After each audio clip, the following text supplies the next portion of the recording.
Alright, hello everyone, welcome back to the channel, and today is September, which means it's time for me to go over my favorite matches of August 2025. Now, August had some big shoes to fill, man. The month of July 2025 was one of those months that we get maybe like once or twice in a lifetime. We were truly eating well in July of 2025, so August had a lot to live up to, and let's see how much it actually did. First things first, I'm going to go over some of the worst matches of August 2025, some of my dishonorable mentions. As much as I don't like to talk about bad wrestling, because why would I enjoy that? I think there's still some value. There's still some content value in picking apart some matches that I didn't really find really good at all from the last month or so. So let's get into these.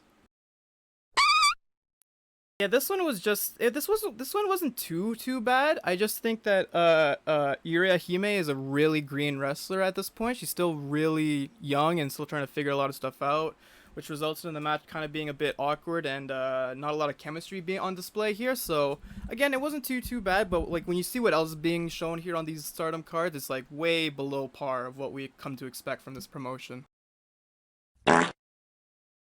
Yeah, I don't care about this at all, dude. I could not give a fuck about this feud and this match in general.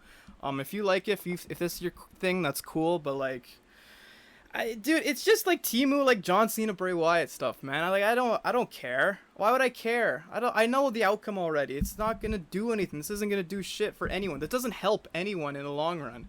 So whatever. This is all just whatever to me. I couldn't give a fuck to be bothered about this. Dude, what do you want me to say about this? It's Jimmy Uso and Tala Tonga, dude. Tala Tonga? Oh my god, what a name. No, it's just a bad TV match. There's nothing crazy about it. It's just pretty standard stuff, man. You know, Jimmy's still struggling to get over as much as, you know, he usually does, and Tala Tonga here can't really wrestle for shit. So it's not much to say about that. What the fuck was this? What was this? I don't really care for Sunshine Machine too much. I don't really find them an interesting act in general. So when they come out here just doing weird shit that the crowd really didn't care for at all, and then Crew comes out to try to liven it up a little bit and hopefully put on a good match, and then it just turns into a bunch of rest holds for a long time, way longer than it had any right to be, and then the crowd was just completely dead throughout. Nobody cared. And then, yeah, a count-out finish in your indie wrestling. Is that what you want? Dude, you do that shit in the fucking Impact Zone, buddy. You don't do this shit at Rev Pro, bro. Like, especially compared to all the other matches that I talked about that I really enjoyed, like, from that show. And then you put on this shit. Get the fuck out of here with this, man. Get these guys out of here. Reset their careers. Do something else. This was not it. Okay, so the whole idea of this match is that this is Hiroshi Tanahashi's final ever G1 Climax match ever, right? Ever. So Evo's gonna come in and be like, he says that he's gonna wrestle clean, you know, he's gonna wrestle a fair match between them, right? But if Tanahashi wins, that will mean that Yota Tsuji will be eliminated from the tournament. So there's a lot going against this match even before it begins. First of all, it's the fact that the New Japan crowd actually like Yota Tsuji, so they don't want to see him fucking eliminated. So guess what? That ends up turning the fans on Hiroshi Tanahashi. How do you manage that? In his last G1 match, you get the fans to boo Tanahashi? How do you manage that? Second of all, it's Evil wrestling a clean match for like 15 minutes? Are you serious? The best part of his career is the fact that he does a bunch of bullshit during his match. But I have to now sit through him actually trying to wrestle clean against the guy whose knees are completely shot and made of fucking gelatin? Like, what? How did you think this was gonna go? How did you expect this to go? And then even in the end, it still turned into a bunch of house torture bullshit at the finish. And then, yeah, that's how Evil wins. That's how he wins. He just lays out Tanahashi, and that's it for his G1 Climax career.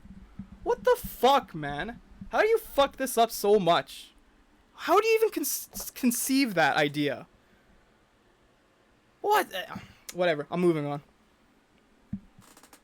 I could have put like 3 evil matches in this spot, by the way. I just didn't want to fucking repeat myself over and over again. But this was a...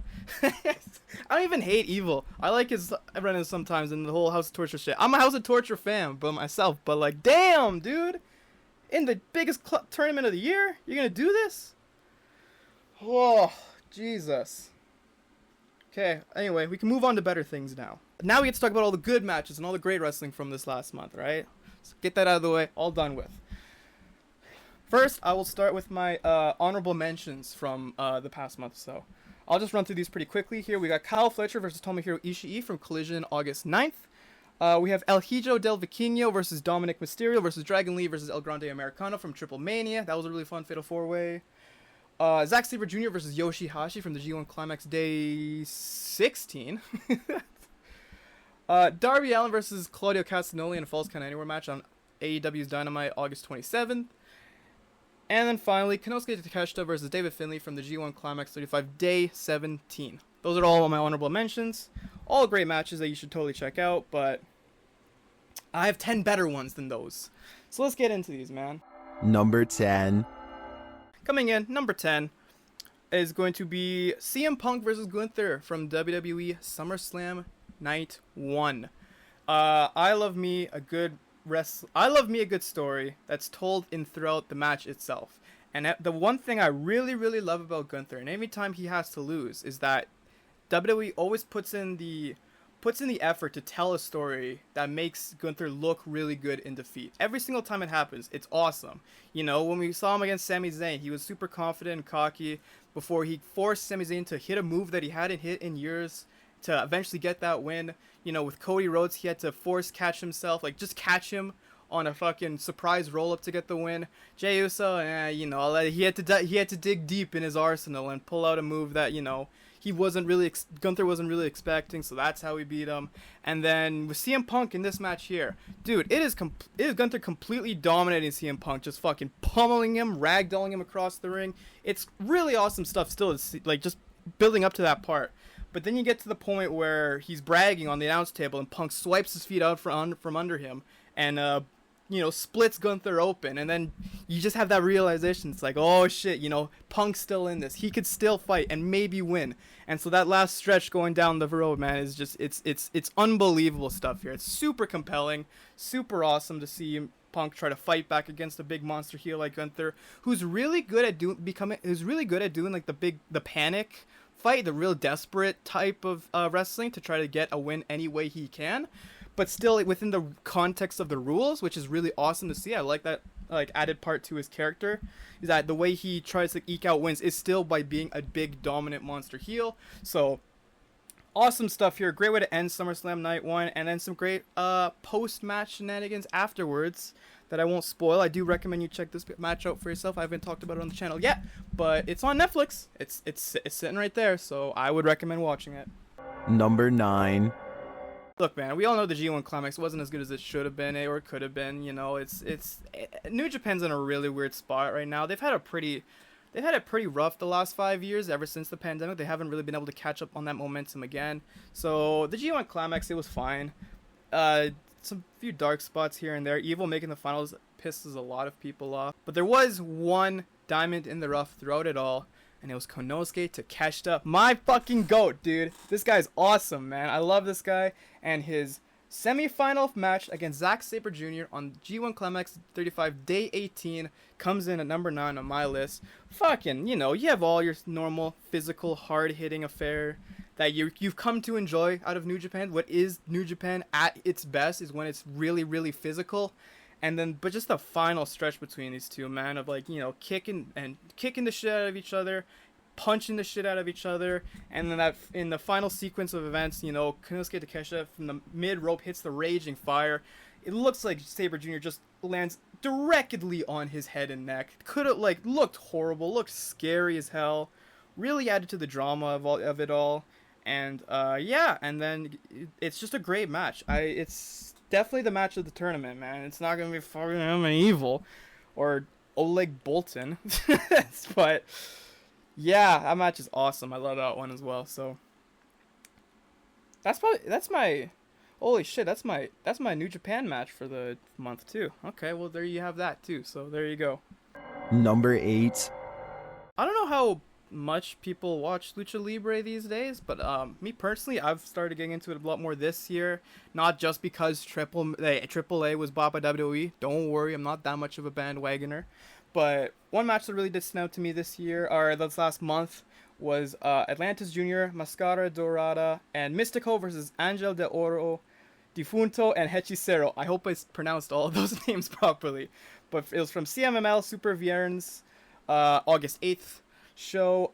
Listen, man, I've watched a lot of Lucha Libre.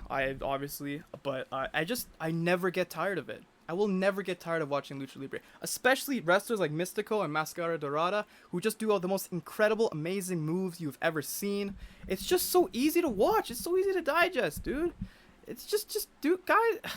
I don't know how to describe it. It's just fun. It's just easy. It's just relaxing to watch these guys perform at their best level and just do some crazy shit, man. It's just a simple 6-man 2 out of 3 falls tag. It's nothing like, there's no special like gimmicks or like what's it called, stipulations or nothing. It's just your normal Lucha Libre tag, but it's just really done awesomely, man. And yeah, I love Angel de Oro too. He's pretty cool. I'm not too familiar with Defunto, but he impressed me enough this match, and he looked cool as shit. So he has a lot of that stuff going on for him there. And yeah, man. Oh, Atlantis Jr. was also in the match. I'll throw him in there as well. Good for him for being able to make it onto a top 10 list. But yeah, man, I love this match a lot and would recommend. Number 7. It's Adam Page and MJF at Forbidden Door 2025. I didn't know how else to intro that, but yeah, man, this match is awesome. This is so ridiculous. This match is so fucking ridiculous, dude. I've kind of grown to love it a lot more than when I talked about it in my Forbidden Door review, which go watch. But yeah, man, if you love your drama, if you love your just not bullshit, but like it's just your craziness of the match itself, like your heightened drama. That's what it is. It's dramatic. It's a dramatic match. A lot of stuff done by MJF to try to get the win. He's also a really good desperate wrestler archetype who plays his part really well here. Adam Page obviously looks great throughout the match itself, and of course the action itself is really awesome too. And then towards the end it gets a bit more ridiculous, but that's still fine. It still told a good story, and it still really stood out as it's a good pay-per-view defense for Hangman Page. It was a good first defense, I think, for him, honestly. Like, it's so hard to try to get the first defense of a new champion like interesting, because like it's kind of obvious that they're not going to lose it. So to try everything you can to make the fans believe it is a really good way to go about it, and that's exactly what they did here in this match. So yeah, I really enjoyed this match a lot. I don't know how to end these a lot, honestly, but it's a good match, man. What more do you want from me? It's a good match. Go watch it. Go watch my review and then go watch it. Number 6. Number 6 comes to us from AEW Dynamite, August 6th. It is the team of Brodito versus the team of the Young Bucks in the Forbidden Door Tag Team Tournament, number 1 contenders tournament. Listen, man, it's not that I have my doubts against Brodito. It's just that, when they became teamed up, I just didn't really think anything of it. I thought the match with the Gates of Agony was cool. And you're like, oh, okay, obviously they're going to win. And then they're going to... but then we get to the match with the Young Bucks, and it's like, oh, okay, the Young Bucks are probably going to win here. Face FTR, we get to see FTR versus the Young Bucks again, and then whatever, right? But then, dude, holy shit, what a match this was, man. And obviously the Young Bucks are like one of the best tag teams in the world right now still. So...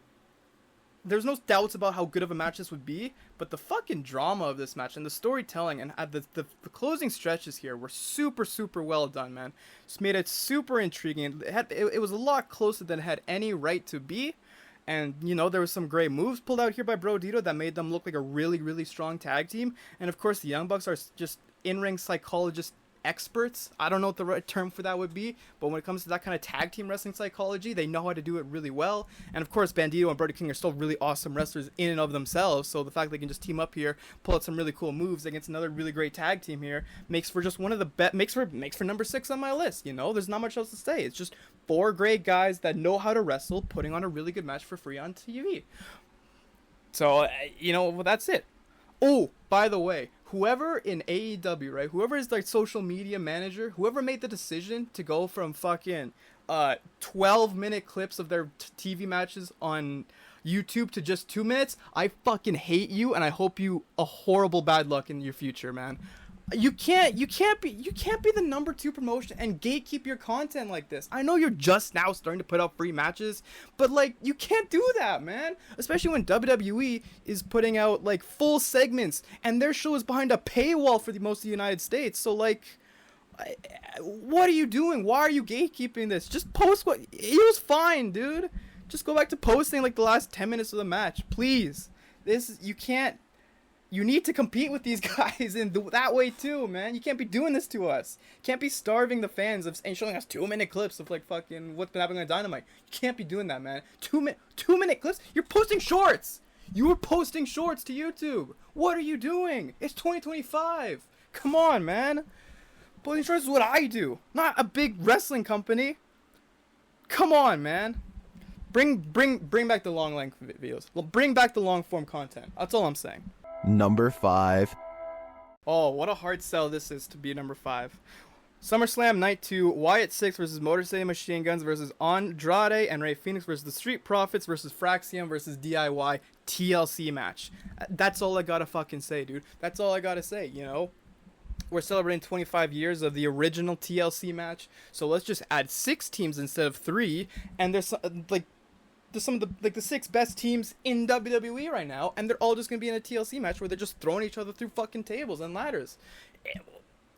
What more do you want from me? What more do you want me to say? How much do I have to fucking sell you on this idea? This is awesome. I will never not like want to tune in to watch a TLC match. Did you not see they were on SmackDown in April? But that was between 3 of them. They added 3 more teams to it. Go watch it. Like, I don't have anything else to say. Just go watch it. It's a car crash of a match. It's awesome. It's fantastic. It's everything like the fucking original SummerSlam 2000 TLC match was. It's fantastic, dude. I love it. It's number 5 on my list, you know? That's it. That's all you gotta know. That's it. Number 4. Number 4. John Cena versus Cody Rhodes, SummerSlam Night 2. Man, let's just cut all the build up to this match. We're just not gonna worry about any of that. We're not gonna talk about that, man. We're not gonna worry about that at all. What we're gonna talk about is the absolute fucking war that these two had. What did I say? I didn't say it was last minute stand match. I feel like I did. It was a street fight.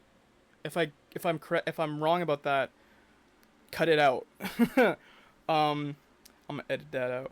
But still, yeah, no, man, this is a fantastic match between these two. It told a great story. You know, both guys really trying hard to win here. Obviously, it's for the world title. Eric, stupid, of course. They're going to be fucking trying hard here.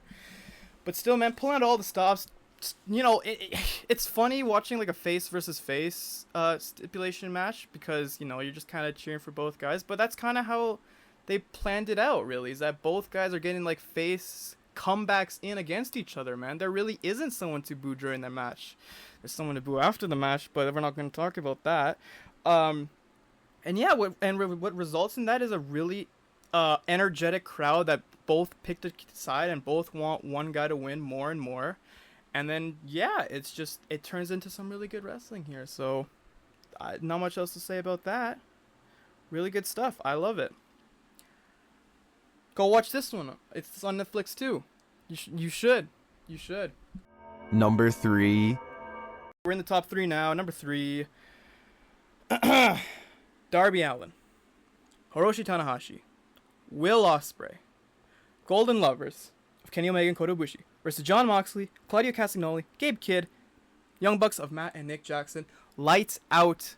Steel cage match, AEW New Japan Pro Wrestling Forbidden Door 2025. I probably like laid that out way too long. Like you probably knew what match as soon as I said Hiroshi Tanahashi, but that's fine. This match is fucking insane. So take the TLC match. Take everything I just said about the TLC match, right?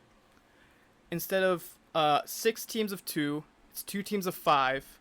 Instead of a TLC match, it's in a Hell in a Cell basically, and increase the violence by tenfold. That is the match that we got here, man. Like, I talked about TLC being a car crash. This is like a fucking plane wreck. guys, this shit is nuts, man.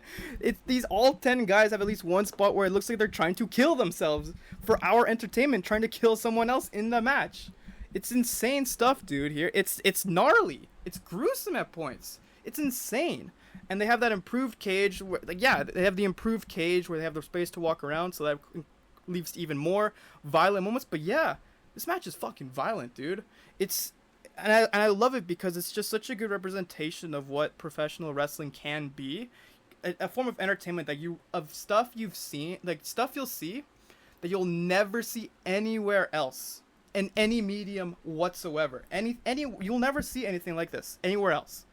So if you want to see that, if you want to see guys if you want to see what looks like 10 people legitimately trying to kill each other, go watch this match. This one's awesome. I can't stress enough how violent it is, though. It's insane. Number 2. All right, so what could number 2 be? I think number 1's pretty simple. What could number 2 be? Well, I just talked about it recently. It's in one of my videos. It is actually the Torneo Cybernetico match from CMLL Grand Prix International 2025. Look, man. This match is so much fun, dude. This is just so cool.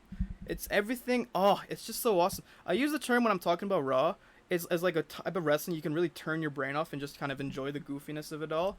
This is a kind of match where you can just turn your brain off and just watch dudes do cool things. Like, if you're a fan of pro wrestling, you will love this match because it's just 20 guys, one of the best teams of wrestling ever assembled ever, truly. Against a team of like some really great luchadors going at it in an elimination style match for 82 minutes. It's like they literally thought when designing this match, they're like, hey, what if we take the Survivor Series elimination tag, double the size of the teams, and then fucking have them wrestle more singles match types instead of just constant tags in and out, and we don't have the first pinfall occur until 40 minutes into the match. Like, that's fucking cool as fuck, man. Like, dude, that was always something that annoyed me so much, especially like the pinfalling like happening in the later stage match. I always found it so annoying how people would get pinned like immediately into the match. WWE would very like evenly space out their falls, their eliminations, which I don't think makes a lot of sense, you know? Like, in most cases, if like, say for example, Walter was pinned like 90 seconds into a match, people would lose their shit. But if it was in a Survivor Series elimination tag, then like, oh, we're not really supposed to care, you know? So like the fact that we go 40 minutes and it's like nobody gets pinned is awesome. And you know, it's just structured so well. It's just such an easy viewing because it's just structured so well. You get like a couple minutes of two guys wrestling at the same time, and then they switch, and then it's just like another singles match basically. You get it's a bunch of short singles matches all wrapped into one match, for the length of a feature film. It's incredible, dude.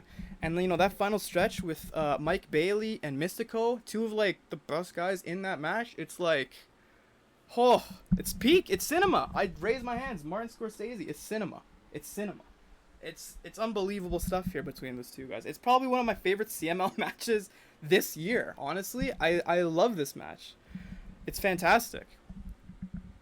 Go watch the highlights of it on YouTube on CMLL's YouTube channel. It's incredible stuff, man. It's awesome. But it's not number one. You know? As good as those Lucha Libres are... Oh, I can't believe I just said that. Number 1. Good as the luchadors are in this match, they're not the best luchadors in the world. Because that's reserved for the number 1 spot on my list. Bandito versus Hechicero. Ring of Honor World Championship. Death before dishonor. Dude. Fam. Let me tell you something, man. So, Will Ospreay's gonna be injured for quite some time now, right? And up to this point, 2025 has been his year as well. For every month, like, since January, he's had at least a top 3 match of the month, right?